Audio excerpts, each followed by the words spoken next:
పూరి జగన్నాథుడి రథయాత్ర ప్రతి సంవత్సరం ఎందుకు చేస్తారో తెలుసా?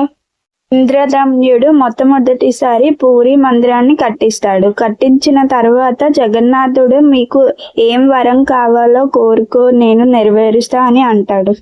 ఇప్పుడు ఇంద్రదమ్యుడు, స్వామి మీ దర్శనమే నాకు మహాభాగ్యం, కానీ నాకు ఒక కోరిక ఉంది, అది నెరవేర్చండి అని అంటాడు. నాకు పిల్లలు పుట్టకుండా నా వంశాన్ని నిర్వీర్యం చేయండి, ఎందుకంటే భవిష్యత్తులో ఎవరు కూడా ఈ ఆలయం నాది కానీ నీకు కానీ నీ భక్తులకు కానీ మధ్యకూడదని కోరుకుంటాడు. భార్య పేరే గుండీచా. ఇదంతా ఆమె వింటుంది.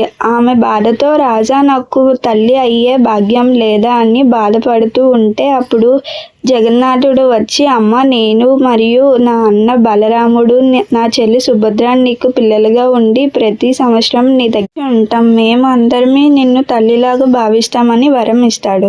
అందుకే ప్రతి సంవత్సరం జగన్నాథుడు ఇచ్చిన మాట నిలబెట్టుకోవడానికి రథం మీద గుండీచా ఆలయానికి వెళ్ళి ఆమె చేసిన వంటలు తిని సంతోషపరిచి తిరిగి వస్తాడు.